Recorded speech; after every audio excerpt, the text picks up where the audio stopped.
In the northern edge of Kerala, there is a ritual in which a man sheds his name and walks as a god. Here the sacred doesn't descend from the heavens, it rises from the earth.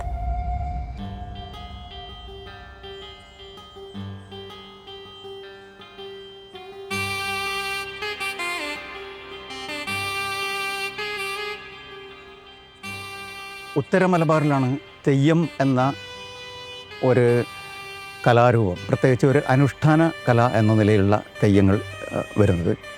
മരിച്ചുപോയ ആളുകളുടെ അല്ലെങ്കിൽ heroes, നമ്മൾ വീരാരാധനയുടെ ഭാഗമായിട്ട് മരിച്ചുപോയ ആളുകളൊക്കെ തെയ്യങ്ങളായി പുനഃസൃഷ്ടിക്കാറുണ്ട്. അതുകൂടാതെ ഓരോ തറവാട്ടിനും അല്ലെങ്കിൽ കുടുംബക്കാർക്കും അവരുടേതായ ചില ദേവതകളെ പരദേവതകളായിട്ട് അല്ലെങ്കിൽ പ്രധാന തെയ്യങ്ങളായിട്ട് അവർ കെട്ടിയാടിക്കാറുണ്ട്. കീഴാള വർഗത്തിൻ്റെ തെയ്യങ്ങളായിട്ട് അല്ലെങ്കിൽ ദൈവരൂപങ്ങളായിട്ടാണ് തെയ്യങ്ങൾ വരുന്നത്. തെയ്യം എന്നുള്ള വാക്ക് തന്നെ ദൈവം എന്ന വാക്കിൽ നിന്ന് ഉരുത്തിരിഞ്ഞതാകാമെന്നാണ് കരുതുന്നത്. Among these gods walks Neeli, once a woman who is known for her beauty and unyielding spirit.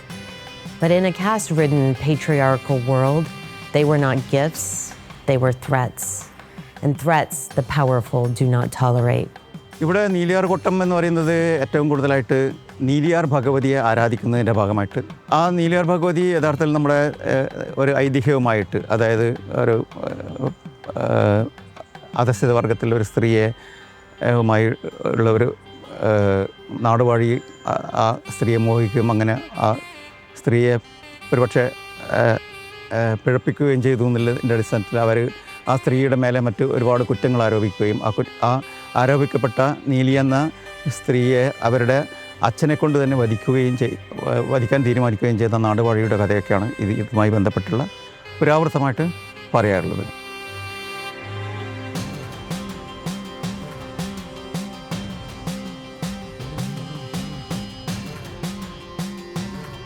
Her dignity was erased and her truth was dismissed, but her spirit, that could not be silenced, and her story was just beginning.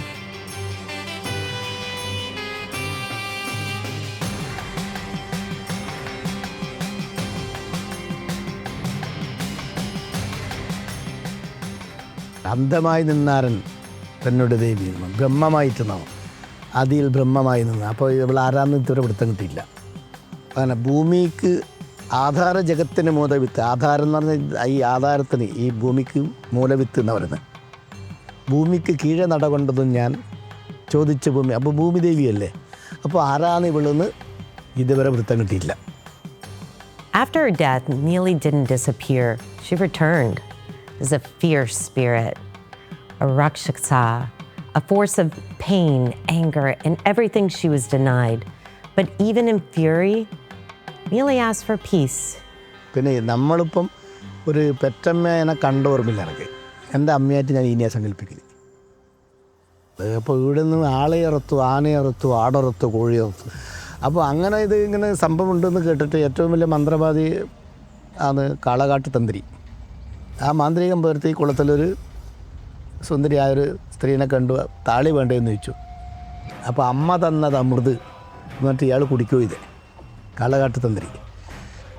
അമ്മ തന്നത് അമൃത് എന്നല്ലേ, അമ്മയെന്നല്ലേ വിളിച്ചത്. അമ്മയെന്ന് വിളിച്ചുകൊണ്ട് അവിടെ സാധുവായി. ഇനി ഞാൻ നിൻ്റെ ഒപ്പം വരുന്നു പറഞ്ഞു.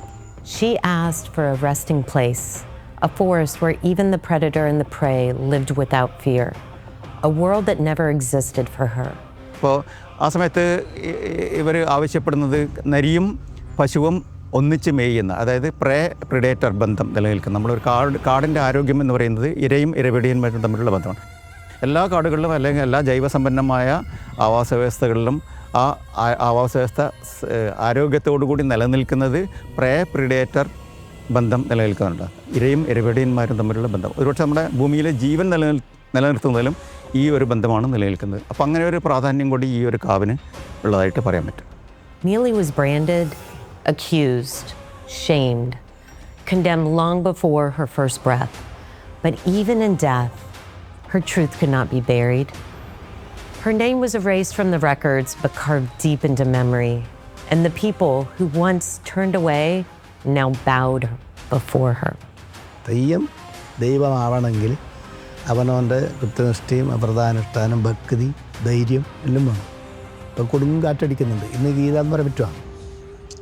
സുനാമിൻ്റെ സമയത്ത് ഇവിടെ കഴിഞ്ഞു മുടി, പക്ഷേ ആ സമയത്ത് ആ സ്ഥലത്ത് മാത്രമേ നമുക്ക് കാറ്റുണ്ടായിട്ടില്ല. അപ്പോൾ ധൈര്യം വേണം. എന്തായി പോകുന്നു തോന്നി പിന്നെ അടന്തരം വീണു.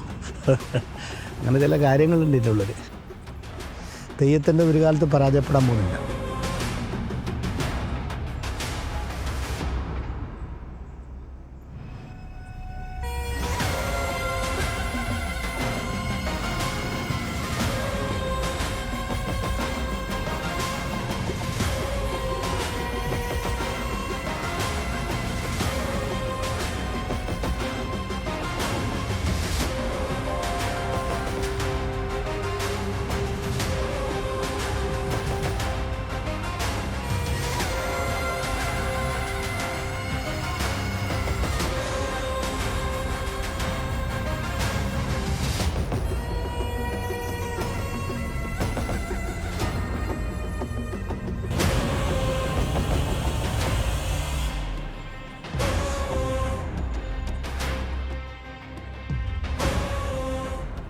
These are not myths.